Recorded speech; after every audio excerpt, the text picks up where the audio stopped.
महाराष्ट्र हुआ भगवा में। बीजेपी महाराष्ट्र में एक बहुत बड़ी जीत हुई है। बीजेपी गठबंधन ने बहुत ही शानदार प्रदर्शन करते हुए ऐतिहासिक जीत की ओर बढ़त बना ली है। अब यहां पर सबसे बड़ी चीज एक ही सामने आती है कि जो बीजेपी गठबंधन की जो तीनों पार्टियां हैं उनमें से किस पार्टी का जो नेता है वो सीएम का फेस बनने वाला है। सब लोग जानना चाहेंगे कि सीएम कौन बनेगा और महाराष्ट्र में ये जो अभूतपूर्व जीत मिली है उसके पीछे के कारण क्या रहेंगे, वो आज के इस वीडियो में हम लोग चर्चा करेंगे। मैं प्रणवदीप डीप विजन में आप सभी का स्वागत करता हूं। तो चलिए आज की वीडियो को शुरू करते हैं। जैसा कि आप मैप में देख पा रहे हो, एक अभी जो करंट कंडीशन है उसमें पूरा जो महाराष्ट्र है वो भगवा में हुआ दिख रहा है कि सब जगह जो है बीजेपी अभूतपूर्व लीड लेती हुई नजर आ रही है। ऐसा लग रहा है मानो कि कांग्रेस गठबंधन आसपास भी कहीं नहीं है। शिंदे जो है, जो करंट अभी जो सीएम है, उन्होंने कहा है कि जो सीएम बनेगा वो तीनों जो पार्टियां हैं वो मिलकर तय करेगी। तीनों पार्टियां कौन सी है, बीजेपी का गठबंधन कौन सा है, कांग्रेस का गठबंधन कौन कौन सा रहा है, उस पर अभी पूरी चर्चा करेंगे। देवेंद्र फडणवीस के एक ट्वीट पर नजर डाल लेते हैं। फडणवीस ने वापस उसी बात को ट्वीट में दोहराया है जो मोदी जी ने अपनी चुनाव प्रचार की रैली में कहा था, एक है तो सेफ है। यानी यह माना जा सकता है कि महाराष्ट्र इलेक्शन का जो सबसे बड़ा चुनावी नारा जो निकल के आया था, एक है तो सेफ है, वो काम कर गया है। बीजेपी को बहुत बड़ी लीड दिलाने में इस चुनावी कह सकते हैं जो नारे ने है बहुत बड़ी मदद की है।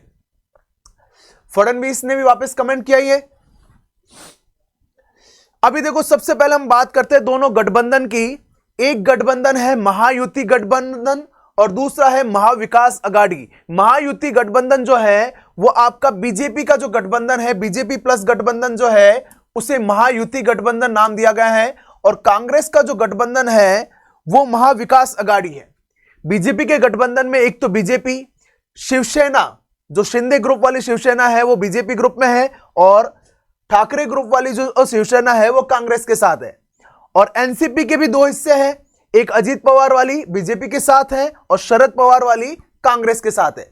तो अभी सीधा मुद्दा यही है कि ये जो तीनों पार्टियां हैं इसमें बीजेपी की तरफ से तो देवेंद्र फडणवीस, शिवसेना की तरफ से एकनाथ शिंदे और एनसीपी की तरफ से अजीत पवार, ये तीन जो बड़े हैं आपके सीएम के चेहरे नजर आ रहे हैं। और जिस प्रकार से हम लीड दे सकते हैं कि बीजेपी ने लगभग 133 सीटें ले ली है, 130 से ज्यादा सीटें जो है बीजेपी को मिल गई है। शिवसेना 57 और एनसीपी जो है 41 सीटों के साथ लीड ले रही है। तो यहां पर कहीं ना कहीं एक स्थिति ऐसी नजर आ रही है कि हम कह सकते हैं कि देवेंद्र फडणवीस जो है जो आपको महाराष्ट्र के सीएम बनते नजर आएंगे। आगे जो तीनों पार्टियां किस हिसाब से डीलिंग करती है, किस हिसाब से इसमें विचार विमर्श होता है, वो स्थिति आज या कल में वैसे भी क्लियर हो जाने वाली है। अभी की स्थिति के हिसाब से जो लग रहा है वो यही है कि देवेंद्र फडणवीस जो है वो आपके सीएम बनने जा रहे हैं। अब देखो, एक सबसे बड़ी बहुत बढ़िया जो चीज जो सर्वे या फिर जो एनालिसिस निकल के आता है वो यह है कि देखो ये जो सीटें हैं टोटल जो 288 सीटें हैं, इन पर बीजेपी जो है कंप्लीट नहीं लड़ी है। जो पार्टियां थी उन पार्टियों ने ये सीटें बांटी है कि जैसे बीजेपी केवल 149 पे लड़ी है, शिवसेना शिंदे 81 पे, कांग्रेस 101 पे। तो इनमें से जितनी सीटों पे इन्होंने अपने कैंडिडेट उतारे हैं उनमें स्ट्राइक रेट की अगर बात करें तो बीजेपी की स्ट्राइक रेट 88% है। यानी 149 में से 132 कैंडिडेट बीजेपी की जीत गए हैं। ये अपने आप में एक बहुत बहुत पॉजिटिव रिजल्ट निकल के आते हैं बीजेपी के मद्देनजर। वही कांग्रेस की देखें तो 101 में से केवल मात्र 16 कैंडिडेट जो है कांग्रेस की जीत पा रहे हैं, जो कि उनका जो स्ट्राइक रेट है 15% शो कर रहा है।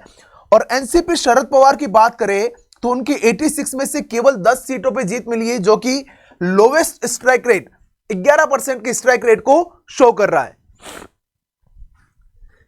और वोट शेयर की बात करें तो सबसे अधिक वोट्स जो है भाजपा को मिल रहे हैं, शिवसेना 12%, एनसीपी अजीत पवार 10%, कांग्रेस 11.5%, एनसीपी शरद पवार 11%, शिवसेना 10%। यानी एक तरह से वोट शेयरिंग में भी है जो बीजेपी लीड कर रही है। 288 जो है टोटल विधानसभा की सीटें हैं बहुमत के लिए जो है 50% प्लस 1 यानी 145 जो है सीट्स जो है आपको बहुमत के लिए रिक्वायर्ड है, जो कि बहुत आसानी से जो है बीजेपी गुट जो बीजेपी गठबंधन है वो कवर कर रहा है। पिछली बार से 4% वोटिंग अधिक हुई है। इस बार जो वोटिंग परसेंटेज रहा था वो रहा है 65.11%।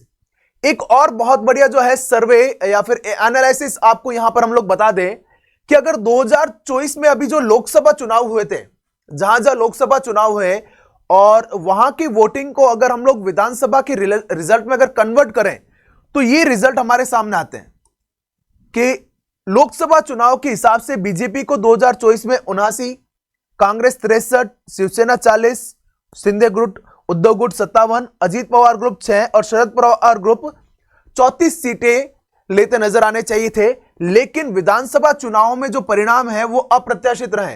कांग्रेस को लोकसभा चुनाव में जो वोटिंग मिली उसके तुलनात्मक 54 सीटें ज्यादा मिलती हुई नजर आ रही है और वहीं कांग्रेस को बहुत बड़ा नुकसान हुआ है। कांग्रेस ये सोच के बैठी थी कि लोकसभा में जैसा पैटर्न मिला वोटिंग का वैसा ही पैटर्न यहां देखने को मिलेगा, लेकिन यहां बिल्कुल ही ऑपोजिट जो है परिणाम प्राप्त हुए हैं। इस बार अगर महिलाओं की बात करें तो अभी तक जो है 18 महिलाएं जो है वो जीत चुकी है और ये सबसे अधिक जो है बीजेपी की है। बीजेपी में अधिकतर जो महिलाएं हैं वो उन्होंने जीत हासिल की है, जो कि उनकी एक लीड का एक बड़ा फैक्टर है। अगर एक सबसे बड़ी और सबसे छोटी जीत के मार्जिन की बात करें तो बीजेपी के काशीराम पवारा 1,45,944 वोटों से जीते हैं, जो कि अभी तक का सबसे बड़ा जो है मार्जिन शो कर रहा है। और लोवेस्ट मार्जिन AIMIM के मोहम्मद खालिफ जीते हैं 75 वोटों से। इसके बाद वही बात, जब परिणाम इस तरह के अप्रत्याशित आते हैं तो सबसे पहला टारगेट कौन बनेगा? ईवीएम को टारगेट बना ही दिया है। शिवसेना के जो लीडर है संजय राउत, उन्होंने ये कहा कि ये जो है नतीजे जो आए हैं वो कहीं ना कहीं गलत है, जनता जो है इस पैटर्न में वोटिंग नहीं कर सकती है, ऐसा उनका मानना है। और उन्होंने कहा है कि नतीजों में गड़बड़ हुई है, या तो ईवीएम में कुछ गड़बड़ी हुई है या फिर जो चुनाव आयोग है उन्होंने कुछ घोटाला किया है, ऐसा संजय राउत का जो है मानना है। वहीं अगर माननीय प्रधानमंत्री नरेंद्र मोदी जी की बात करें तो उन्होंने पूरे जो महाराष्ट्र गवर्नमेंट या महाराष्ट्र के जो कार्यकर्ता हैं, एनडीए कार्यकर्ता हैं, उन्हें बधाई दी है और जल्दी जो है वो बीजेपी मुख्यालय पहुंचकर अनाउंसमेंट करने वाले। जब हम रिकॉर्डिंग कर रहे हैं शायद तब तक वो कोई ना कोई नरेंद्र मोदी जी जो है वो कोई ना कोई अनाउंसमेंट कर ही देंगे। अब सबसे बड़ी बात, सबसे इंपॉर्टेंट फैक्टर जो हमारे जो व्यूअर्स से जानना चाहेंगे कि क्या कारण रहे हैं कि जिस कारण से जो बीजेपी है इतनी बड़ी लीड ले पाई है। हालांकि कांग्रेस जो है वो भी इन चीजों को जानना चाहेगी कि किन कारणों से वो इतना ज्यादा पिछड़ गई है। तो चलिए एक एक मुद्दे पर चर्चा करते हैं।